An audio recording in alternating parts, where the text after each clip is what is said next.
Assalamualaikum warahmatullahi wabarakatuh. Semoga malam ini kalian semua sedang dalam keadaan sehat, tenang dan hati yang lapang. Terima kasih sudah meluangkan waktu untuk singgah di channel ini. Tempat kita berbagi cerita, bukan sekadar untuk menakut-nakuti, tapi untuk mengingatkan bahwa setiap pilihan hidup selalu punya harga. Sebelum ceritanya dimulai, seperti biasa, silakan tekan tombol like jika kalian menikmati kisah-kisah bernuansa horor lokal. Tinggalkan komentar kalau punya pengalaman atau tafsir sendiri. Dan jangan lupa subscribe agar tidak tertinggal cerita berikutnya. Dukungan kecil dari kalian berarti besar bagi channel ini. Cerita kali ini akan mengajak kita berjalan pelan, menyusuri kampung lama yang mendadak berubah wajah. Rumah-rumah baru berdiri rapi, jalanan diperlebar, dan orang-orang mulai percaya bahwa rezeki bisa datang secepat hujan pertama di bulan Suro. Di balik pembangunan itu, ada sepasang suami istri yang tampak bahagia, terlalu bahagia, dan seorang anak pendiam yang selalu menunduk saat ditanya namanya. Tak ada teriakan, tak ada darah di awal kisah ini. Hanya obrolan warung, senyum basa-basi di balai desa, dan selembar surat yang ditandatangani pada waktu yang dianggap baik. Kita akan mulai dari sana, dari sesuatu yang tampak wajar. Sebelum perlahan terasa salah, mari kita mulai ceritanya. Kampung itu dulu dikenal sepi, jalanannya sempit, berdebu saat kemarau dan becek ketika hujan turun. Rumah-rumah berdiri seadanya, sebagian berdinding anyaman bambu, sebagian lagi tembok kusam yang catnya mengelupas dimakan waktu. Orang-orang hidup dari sawah, bengkel kecil, atau berdagang di pasar kecamatan. Tak ada yang menyangka, dalam waktu kurang dari 2 tahun, wajah kampung itu berubah drastis. Nama Damar sering disebet-sebet sejak pagi sampai malam. Di warung kopi, di pos ronda, bahkan di teras balai desa, orang-orang membicarakannya dengan nada campur aduk antara kagum dan iri. Damar, yang dulu hanya dikenal sebagai kontraktor kecil yang sering kehabisan modal, kini berdiri sebagai pengembang properti paling sukses di wilayah itu. Rumah-rumah baru berjejer rapi di bekas tanah kebun dan sawah kering. Berdinding putih, beratap genteng merah, dengan pagar besi yang mengilap. Setiap kali mobil hitam Damar melintas, beberapa warga menoleh dengan senyum canggung. Ada yang melambaikan tangan, ada pula yang hanya mengangguk pelan. Di balik senyum itu, tersimpan banyak tanya yang tak pernah banner-banner diucapkan. Terlalu cepat, begitu kata sebagian orang. Terlalu mulus, bagi Laras, perubahan itu terasa ganjil. Ia menikmati rumah besar mereka yang berdiri di ujung kampung, rumah paling mencolok di antara yang lain. Lantai keramiknya selalu dingin, ruang tamunya luas, dan dapurnya lengkap dengan perabot mahal yang dulu hanya bisa ia lihat di majalah. Hidup mapan yang selama ini ia impikan, akhirnya terwujud. Namun, setiap kali ia melangkah keluar rumah, Laras selalu merasa seperti tamu. Sapaan tetangga terdengar ramah, tapi ada jarak yang tak bisa ia jelaskan. Ia sering berdiri di teras sore hari, memandangi deretan rumah baru sambil bertanya dalam hati, kapan tepatnya semua ini dimulai? Rasanya baru kemarin mereka masih menghitung uang receh untuk belanja mingguan di dalam rumah itu. Ada seorang anak laki-laki bernama Raka. Raka jarang terdengar suaranya. Ia bangun pagi, merapikan tempat tidur, lalu duduk di ruang tamu atau halaman belakang dengan mainan sederhana. Jika dipanggil, ia datang. Jika disuruh, ia menurut. Tak pernah membantah, tak pernah meminta lebih. Anak itu seperti bayangan yang selalu ada, tapi jarang banner-banner diperhatikan. Damar menyayangi Raka dengan caranya sendiri, memberinya kamar, pakaian bagus, dan sekolah yang layak. Tapi kesibukannya membuat kebersamaan mereka terbatas pada makan malam singkat dan pertanyaan basa-basi. Laras lebih sering bersama Raka, meski bahkan ia pun merasa belum benar-benar mengenal anak itu. Kadang ia lupa sudah berapa lama Raka tinggal bersama mereka. Waktu terasa mengalir tanpa tanda suatu sore. Saat suara mesin molen masih berdengung dari proyek rumah terakhir, Laras melihat Raka berdiri di depan pagar. Anak itu memandangi tanah kosong di seberang jalan dengan tatapan kosong, seolah sedang menghitung sesuatu yang tak terlihat. "Kamu lihat apa, Nak?" tanya Laras lembut. Raka menoleh pelan. "Rumah," jawabnya singkat. Laras tersenyum kecil. "Iya, nanti juga dibangun." Raka mengangguk, lalu kembali diam. Tak ada yang aneh, tak ada firasat buruk. Hanya sebuah kampung yang tumbuh terlalu cepat. Sebuah keluarga yang mendadak beruntung, dan seorang anak pendiam yang hadir tanpa banyak tanya. SOT, semua orang, termasuk Damar dan Laras, percaya bahwa perubahan ini hanyalah hasil kerja keras yang akhirnya berbuah. Belum ada yang menyadari bahwa sesuatu yang datang terlalu mudah biasanya tak pernah benar-benar gratis. Tak banyak yang tahu bagaimana Raka bisa tinggal bersama Damar dan Laras. Bagi sebagian warga, anak itu seolah muncul begitu saja, mengikuti perubahan hidup pasangan tersebut. Padahal, semuanya bermula dari satu masa ketika Laras merasa rumah besar itu terlalu sunyi. Sudah bertahan-tahan mereka menikah tanpa kehadiran anak. Awalnya mereka mencoba bersabar, berobat ke sana-sini, mengikuti saran keluarga, hingga akhirnya lelah sendiri. Damar jarang membicarakannya, sibuk dengan pekerjaan dan proyek. Laras lebih sering diam, menyimpan keinginan itu sendirian. Suatu malam, Laras mengutarakan niat adopsi dengan suara pelan. Ia tak berharap banyak, hanya ingin mencoba. Tak disangka, Damar langsung menyetujui. Bahkan terlalu mudah. Ia berkata sudah punya kenalan yang bisa membantu prosesnya. Proses adopsi itu berlangsung cepat. Mereka datang ke sebuah yayasan kecil di pinggir kota. Tak ada antre panjang, tak ada prosedur berbelit. Seorang pengurus memperkenalkan Raka, anak laki-laki kurus dengan mata yang selalu menunduk. Laras langsung merasa iba. Entah kenapa, hatinya terasa tertarik tanpa alasan jelas. Kalau bapak ibu serius, bisa cepat diurus, kata pengurus yayasan itu dengan senyum tipis. Dan memang cepat, terlalu cepat. Notaris yang mengurus berkas-berkas adopsi mereka berada di sebuah kantor kecil dekat balai desa. Ruangannya sempit, dindingnya dipenuhi map-map lama. Lelaki paruh baya itu membaca berkas sambil sesekali mengangguk. Kalau mau, kita sahkan saja awal bulan Suro, katanya santai. Kebetulan dokumen desa sedang lengkap. Jarang-jarang begini, Laras sempat terdiam. Bulan Suro selalu ia dengar sebagai bulan yang sebaiknya dijalani dengan hati-hati. Banyak orang tua di kampungnya dulu melarang menggelar hajatan besar di bulan itu. Tidak apa-apa, Pak, tanyanya ragu. Notaris tersenyum kecil. Secara hukum tidak ada masalah, Bu. Damar mengangguk tanpa ragu. Kalau bisa cepat, kenapa tidak? Laras menahan perasaan tidak nyaman itu. Ia berpikir mungkin hanya sugesti. Lagi pula, bukankah yang mereka lakukan adalah hal baik? Hari pengesahan tiba bersamaan dengan hujan pertama setelah kemarau panjang. Gerimis turun pelan, membasahi halaman kantor notaris. Raka duduk tenang di kursi, kakinya tak menyentuh lantai. Ia menatap jendela, mengikuti tetes hujan dengan matanya. Setelah hari itu, Raka resmi menjadi anak mereka. Beberapa minggu kemudian, Laras mulai menyadari perubahan kecil. Raka sering terbangun di malam hari. Kadang ia berjalan ke ruang tamu, duduk di lantai, dan menatap kosong. Saat ditanya, ia hanya bilang bermimpi. Mimpi apa? Tanya Laras suatu pagi. Raka berpikir sejenak. Tanah, jawabnya. Tanah lu, ada garis-garis. Laras mengira itu hanya imajinasi anak kecil. Tapi mimpi itu terus berulang. Raka mulai menyebut rama-rama yang belum ada. Ia menggambar kotak-kotak di kertas, menaruh angka kecil di sudutnya. Ini apa? Tanya Laras. Rumah nanti, jawab Raka singkat. Damar tertawa saat mendengarnya. Wah, cocok jadi pengembang seperti ayah. Raka tidak tersenyum. Ia hanya menatap gambar itu lama, seolah sesuatu di dalamnya belum selesai. Laras mencoba menepis perasaan aneh yang muncul di dadanya. Semua berjalan terlalu lancar, terlalu tepat waktunya. Ia memilih percaya bahwa ini hanyalah awal kehidupan baru mereka sebagai keluarga. Bahwa mimpi-mimpi Raka hanyalah bunga tidur. Ia belum tahu bahwa beberapa mimpi bukan sekadar mimpi, melainkan pengingat akan sesuatu yang sudah terikat sejak awal. Pembangunan dimulai bersamaan dengan datangnya musim hujan. Tanah-tanah yang sebelumnya hanya ditumbuhi rumput liar, kini diratakan alat berat. Truk keluar masuk kampung sejak pagi, membawa pasir, batu, dan semen. Suara mesin bercampur dengan teriakan mandor, memecah kebiasaan kampung yang biasanya tenang. Sebagian warga menyambutnya dengan senang. Warung jadi ramai, tukang ojek kebagian penumpang, dan anak-anak suka berdiri di pinggir jalan melihat eskavator bekerja. Namun di balik itu, ada pula yang mulai berbisik pelan. Tanah sini itu ada yang jaga, kata seorang ibu tua di warung. Setengah berbisik, kalau bangun besar-besaran. Biasanya orang dulu bikin selamatan, sambung yang lain. Saran itu sampai juga ke telinga Damar. Beberapa tetua kampung menyarankan agar ia mengadakan selamatan sederhana sebelum pembangunan dilanjutkan penuh. Bukan soal besar kecilnya acara, tapi soal izin dan penghormatan.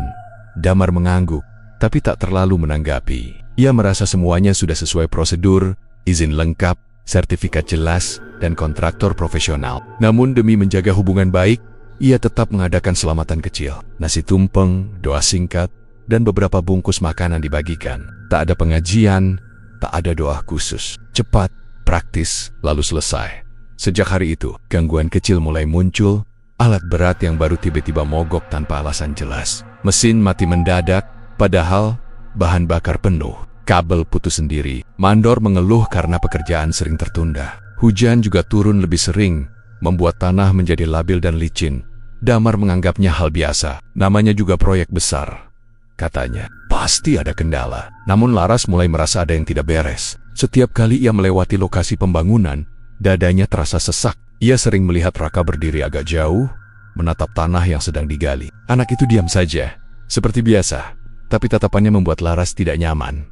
Suatu sore, Raka pulang dengan wajah pucat. Laras yang sedang di dapur kaget melihat darah menetes dari hidung anak itu. "Rak!" serunya panik. Raka berdiri kaku, tidak menangis, tidak berteriak. Darah mengalir pelan, membasahi bajunya. Laras segera membersihkan dan membaringkannya. Setelah itu Raka hanya diam menatap langit-langit kamar. "Kamu kenapa?" tanya Laras lembut. Raka menggeleng. "Tidak apa-apa, mimpi lagi." Raka ragu sejenak, lalu mengangguk. Katanya, "Sudah mulai." "Apa yang mulai?" tanya Laras. Raka menoleh. "Kontraknya." "Laras, terjiung." Kata itu terasa asing keluar dari mulut anak sekecil itu. Ia mencoba tersenyum, menenangkan diri sendiri. Mungkin Raka dengar orang-orang ngomong soal kerjaan ayah, katanya sambil mengusap kepala anak itu. Damar juga menanggapi dengan ringan saat diberitahu. Anak kecil suka meniru. Di proyek kan sering dengar kata kontrak. Raka tidak membantah. Ia hanya kembali diam.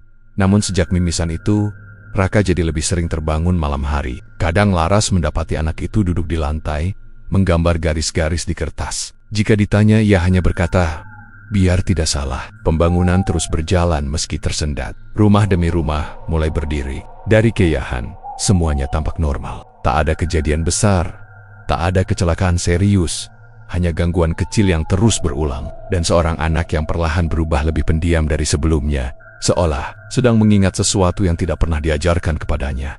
Hujan turun lebih deras dari yang diperkirakan hari itu. Langit yang sejak pagi kelabu akhirnya banner-banner tumpah, tepat saat mobil Damar berhenti di depan kantor notaris. Air mengalir deras di pinggir jalan, memantul ke trotoar kecil yang retak-retak. Beberapa orang berteduh di emperan balai desa, memandangi hujan dengan wajah pasrah.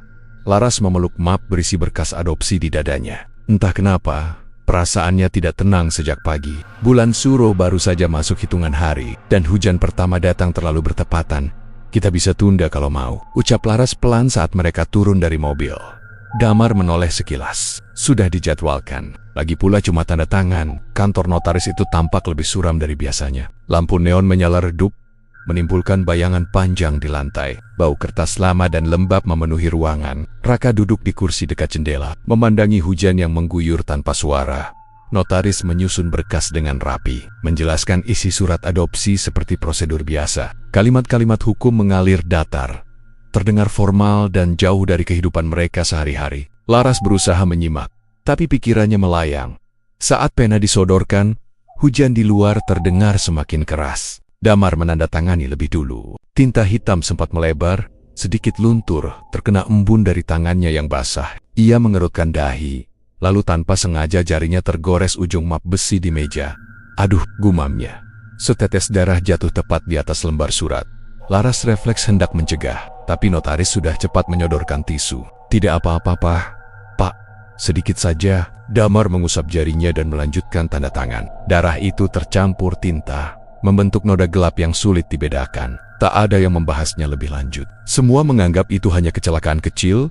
Saat Laras menandatangani, tangannya bergetar. Ia menarik napas panjang sebelum menorehkan nama. Raka dipanggil mendekat, diminta membubuhkan cap jari. Anak itu menatap kertas cukup lama sebelum menempelkan jarinya dengan patuh di luar. Hujan masih turun tanpa jeda.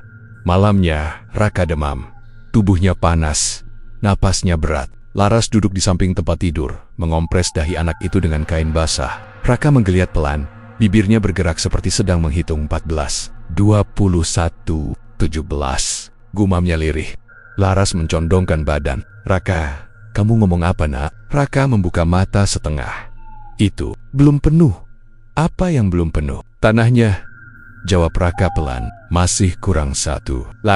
Ia mengira Raka mengigau. Ia memanggil Damar, yang baru pulang dari lokasi proyek. Damar menyentuh dahi Raka, lalu menghela napas. Cuma demam. Besok juga turun, katanya.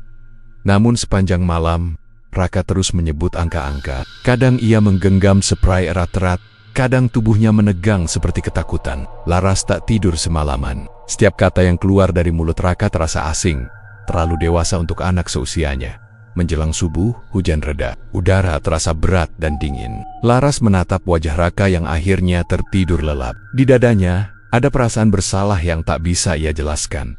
Seperti baru saja menyetujui sesuatu yang seharusnya ia tolak. Meski tak tahu apa, sementara itu, di ruang kerja Damar, map berisi surat adopsi tergeletak di meja. Noda tinta dan darah di atas kertas belum sepenuhnya kering. Jika diperhatikan lebih lama, bentuknya menyerupai garis-garis kecil, mirip denah kafling yang sedang mereka bangun. Gosip itu akhirnya terdengar jelas, tak lagi sekadar potongan kalimat yang terputus di tengah.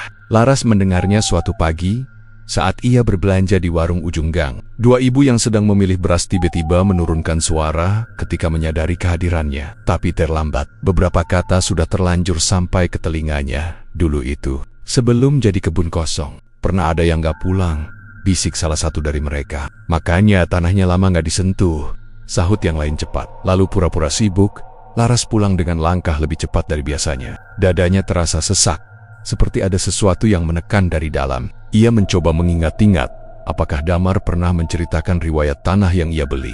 Setaunya, tanah itu bersih, legal, dan murah. Terlalu murah untuk ukuran lokasi strategis. Siang harinya, Mbah Wiryo kembali datang. Kali ini tanpa basa-basi panjang. Ia duduk di teras, menolak suguhan minum, dan menatap halaman dengan sorot mata yang sulit ditebak. Tanah itu sudah lama lapar, katanya pelan.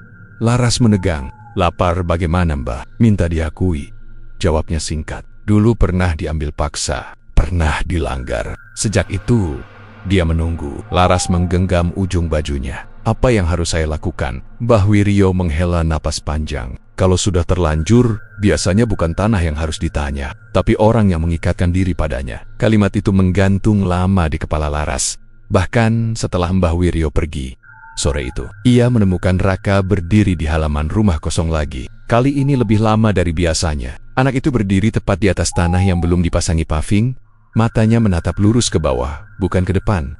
Rak! Laras memanggil dengan suara sedikit meninggi. Raka tidak langsung menjawab. Laras mendekat, menjejak tanah yang terasa lebih dingin dari sekitarnya. Ngapain di sini? Raka menoleh perlahan. Dengerin apa? Namaku, jawab Raka pelan. Laras berjongkok, memegang bahu anak itu. Tidak ada siapa-siapa di sini, Nah. Raka menggeleng. Ada, tapi di bawah. Sejak hari itu, kebiasaan Raka berubah. Ia semakin sering berada di luar rumah, terutama menjelang sore. Ia tidak bermain, tidak berlari, hanya berdiri atau duduk di tanah.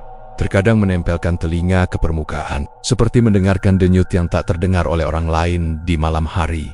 Ia kembali mengigau. Kali ini bukan angka-angka, melainkan kalimat pendek yang berulang.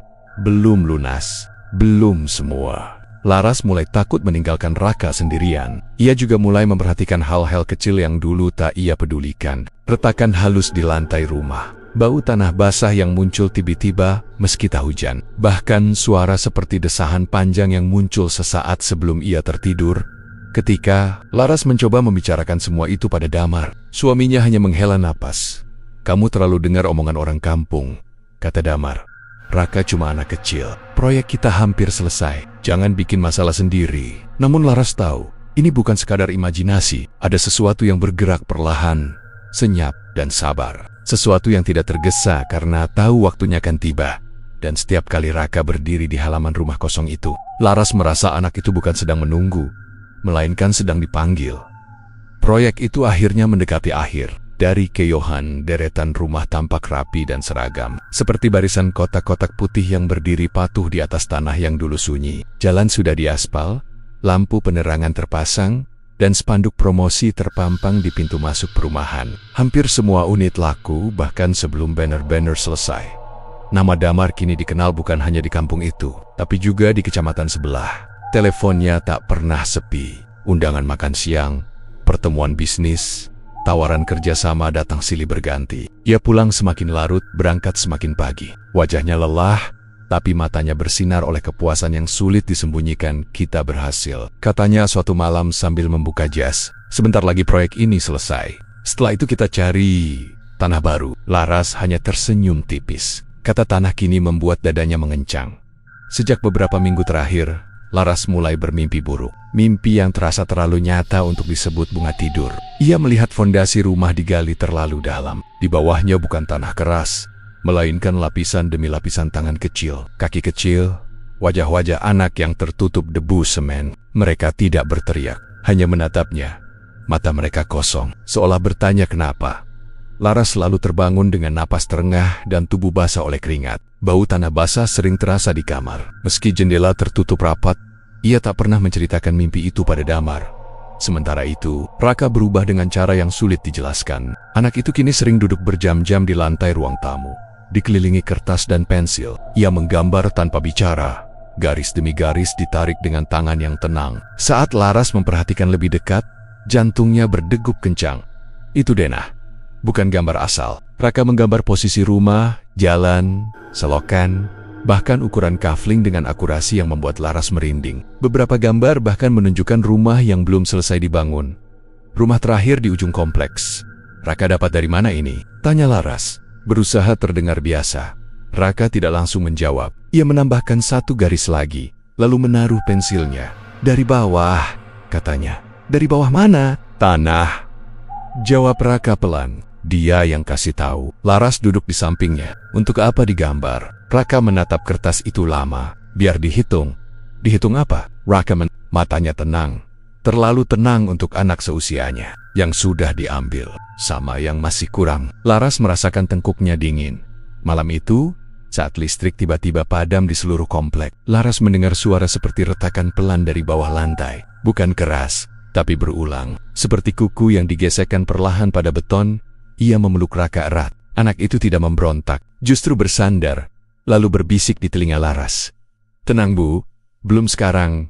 Apa maksudmu nak? Suara Laras bergetar.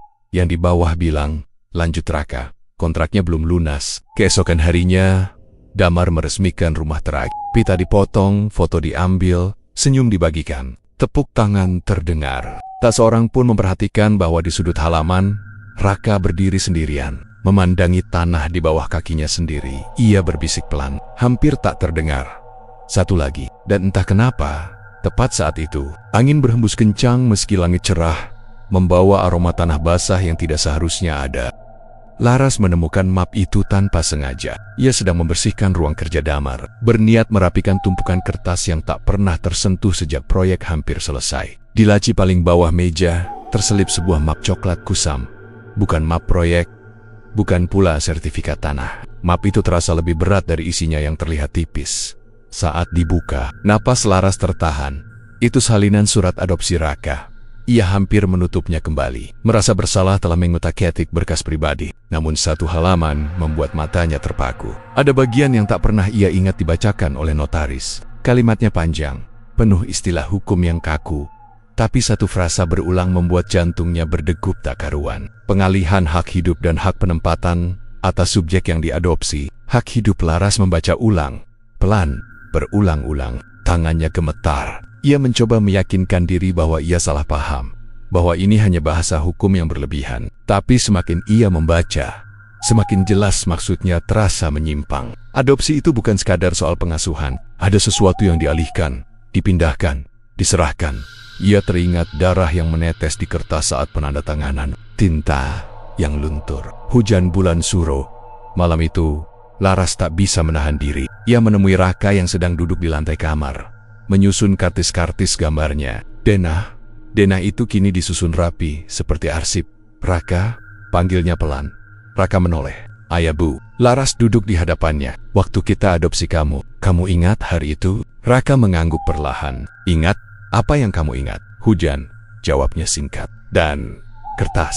Laras menelan ludah. Kertas yang bikin aku bisa tinggal di sini, katanya. Sekalian yang bikin aku nggak punya apa-apa. Apa maksudmu? Suara Laras nyaris berbisik. Raka menanduk. Jari-jarinya merapikan tepi kertas dengan sangat rapi, seolah tak ingin ada yang melenceng. Namaku, katanya akhirnya. Itu bukan nama, cuma tanda tangan. Dada Laras terasa sesak. Raka, kamu anak kami. Namamu, ya Raka. Raka menggeleng pelan. Itu nama yang dipakai di atas. Di bawah, aku beda. Di bawah apa? Laras hampir menangis. Di bawah tanah. Jawab Raka tanpa ragu. Di sana aku dihitung, bukan dipanggil. Laras meraih tangan anak itu. Tangan yang dingin, jauh lebih dingin dari biasanya. Siapa yang bilang semua ini ke kamu? Raka menatapnya. Matanya kosong. Tapi bukan kosong seperti orang linglung. Lebih seperti seseorang yang sudah tahu akhir cerita, yang jaga rumah-rumah itu. Katanya, mereka bilang, adopsi itu biar jalannya rapi. Buyer sell. Laras terisak. Semua kepingan kini terasa saling terhubung. Proyek yang terlalu lancar, tanah yang pernah menagih, mimpi-mimpi buruknya, dan anak yang tak pernah benar-benar menjadi anak, hanya penghubung. Masih bisa dibatalkan? Tanya Laras putus asa. Kontrak itu masih bisa dibatalkan? Raka menggeleng. Kalau sudah ditandatangani darah, cuma bisa diselesaikan. Diselesaikan bagaimana? Suara Laras pecah. Raka menoleh ke arah jendela, ke arah rumah terakhir yang berdiri di ujung kompleks. Ditutup. Jawabnya pelan. Pakai yang namanya ada di kertas. Malam itu, Laras memeluk Raka lebih lama dari biasanya. Anak itu tidak menolak, tidak juga membalas. Hanya diam. Seperti seseorang yang tahu pelukan itu datang terlambat. Di luar, angin berhembus pelan. Dari kayak tanah di bawah perumahan baru itu mengeluarkan bunyi halus. Seperti seseorang yang sedang menghitung mundur. Hari peresmian rumah terakhir datang dengan langit yang sejak pagi tampak berat. Awan menggantung rendah, kelabu, seolah menahan sesuatu. Namun acara tetap berjalan. Spanduk dipasang, kursi ditata, pengeras suara diuji, warga berdatangan, sebagian karena penasaran, sebagian karena undangan, sebagian lagi karena ingin melihat sendiri akhir dari proyek yang sudah lama. Jadi bahan pembicaraan, Damar berdiri di depan dengan setelan rapi. Wajahnya terlihat puas, bangga. Inilah puncak dari semua kerja kerasnya, pikirnya. Ramma Tarakir, yang paling besar, paling mahal, akan menjadi simbol keberhasilannya. Ia tak memperhatikan Laras yang berdiri sedikit di belakang. Wajahnya pucat, matanya tak lepas dari Raka. Raka berdiri di pinggir halaman, lebih diam dari biasanya. Ia mengenakan kemeja putih yang terasa terlalu bersih di tengah tanah yang lembab. Tatapannya tidak tertuju pada orang-orang, melainkan ke arah rumah terakhir. Tepat ke tanah di bawahnya saat sambutan dimulai, angin berhembus kencang. Daun-daun berdesir keras, tenda bergoyang. Beberapa orang menoleh ke langit. Kayaknya mau hujan, gumam seseorang. Belum selesai kalimat itu diucapkan, hujan turun. Bukan gerimis, melainkan deras, seolah langit tumpah sekaligus. Orang-orang berlarian mencari tempat berteduh. Suasana yang tadinya meriah berubah kacau. Damar tetap di depan, mencoba menenangkan keadaan. Sebentar saja, kita lanjut setelah reda. Namun hujan justru semakin deras. Di tengah kekacauan itu, Laras menoleh ke tempat Raka berdiri. Kosong. Raka, panggilnya, suaranya tenggelam oleh suara hujan.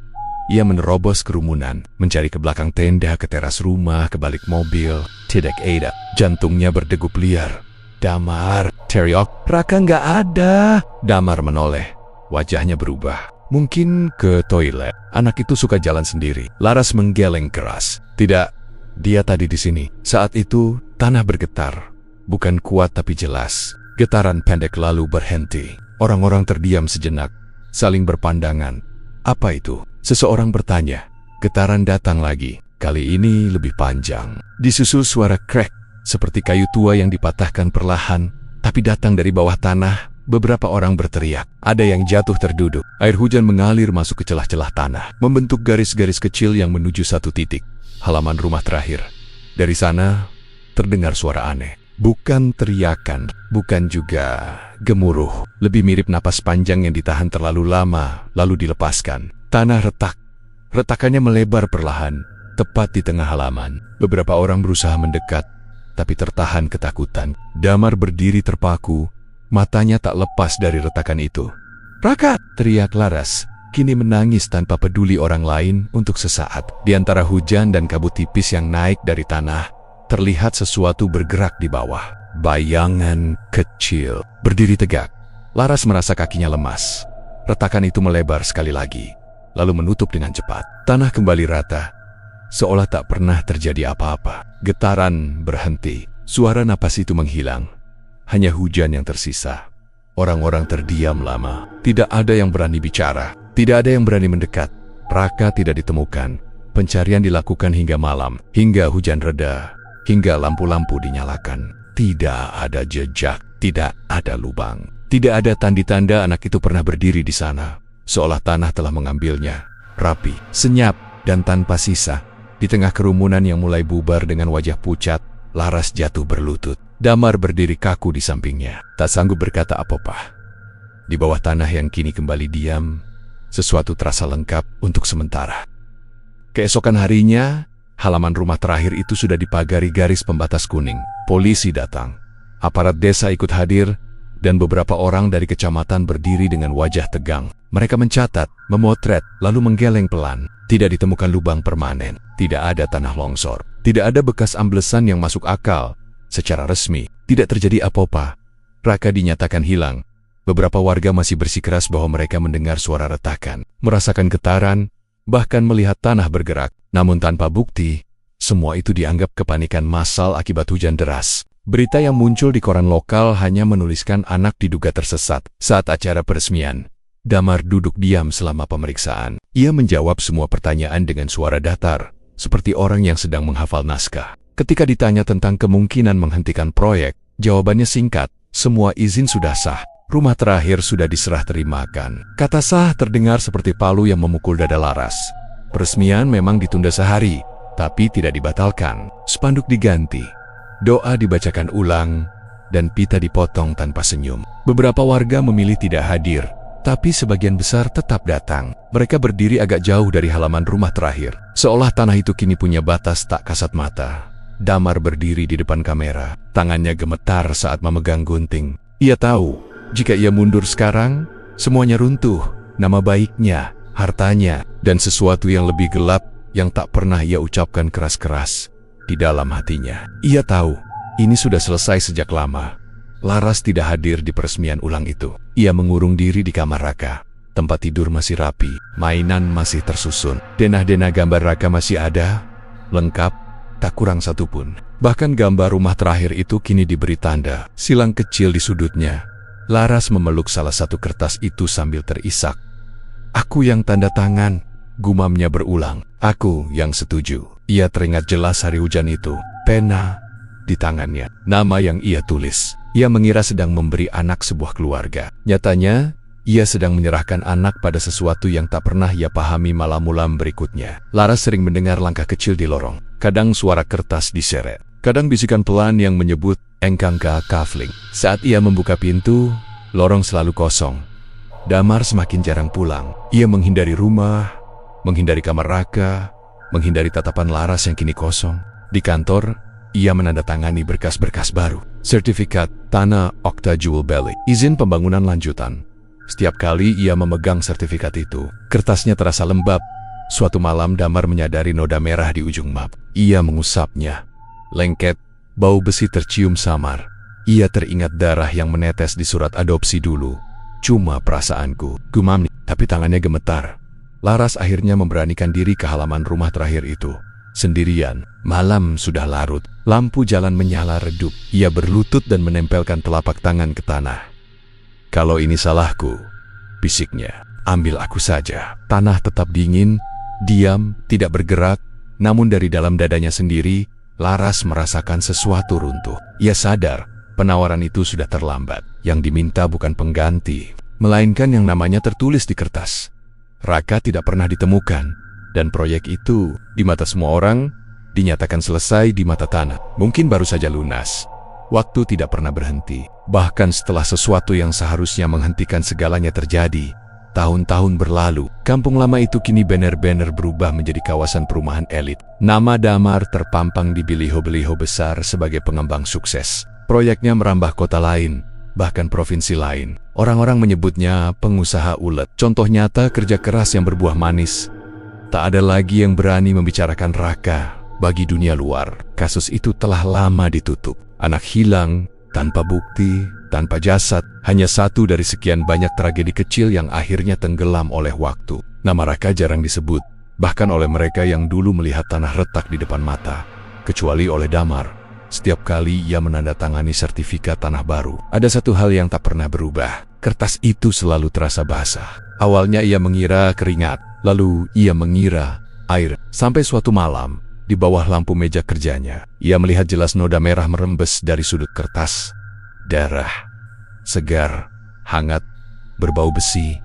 Ia mengelapnya dengan tisu. Noda itu hilang sesaat, lalu muncul lagi di lembar berikutnya. Tidak pernah sampai mengotori meja, tidak pernah menetes ke lantai. Seolah darah itu hanya ingin ia rasakan, bukan dilihat orang lain.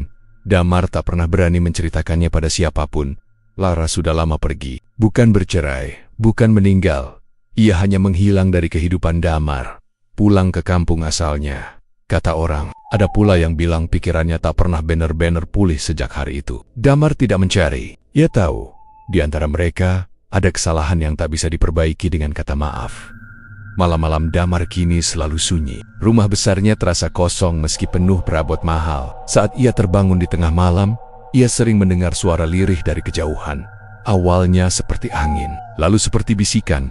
Lama-kelamaan, ia mengenalinya. Suara anak kecil datang dari bawah lantai. Klausul pertama, pengalihan hak subjek, menyetujui. Damar menutup telinganya. Ia tahu suara itu. Ia hafal intonasinya. Datar, tenang, seperti seseorang yang sudah membaca kontrak terlalu sering berhenti. Bisiknya gemetar. Namun suara itu tidak pernah berhenti. Ia muncul di setiap rumah yang ia bangun, di setiap tanah yang ia beli. Seolah fondasi-fondasi itu bukan berdiri di atas tanah, melainkan di atas satu perjanjian panjang yang terus berlanjut. Suatu malam, Damar berdiri di depan meja kerjanya, memandangi berkas adopsi lama yang entah bagaimana kembali muncul di lacinya. Noda darah di kertas itu kini membentuk garis-garis yang sangat ia kenal. Dena, dan di bagian bawah halaman terakhir, ada ruang kosong. Untuk satu nama lagi, dari bawah lantai. Suara itu terdengar lebih jelas dari sebelumnya. Masih ada tanah, katanya. Masih ada rumah, masih ada tempat. Damar menjatuhkan pena dari tangannya. Dadanya sesak. Ia menyadari sesuatu yang selama ini ia tolak. Pesugihan itu tidak pernah berhenti. Ia hanya berpindah proyek. Dan selama masih ada nama yang bisa ditandatangani, selama masih ada anak yang bisa diadopsi, kontrak itu akan terus berjalan. Di malam yang sunyi itu, Damar duduk sendiri, dikelilingi sertifikat tanah yang basah oleh darah segar. Di bawah rame-rama megah yang ia bangun, suara anak kecil terus membaca kontrak dengan sabar. Menunggu, cerita ini sepenuhnya fiktif. Semua tokoh, peristiwa dan unsur yang digambarkan hanyalah karya imajinasi untuk keperluan hiburan dan refleksi moral. Tidak dimaksudkan untuk menggambarkan kejadian nyata atau praktik tertentu di dunia nyata.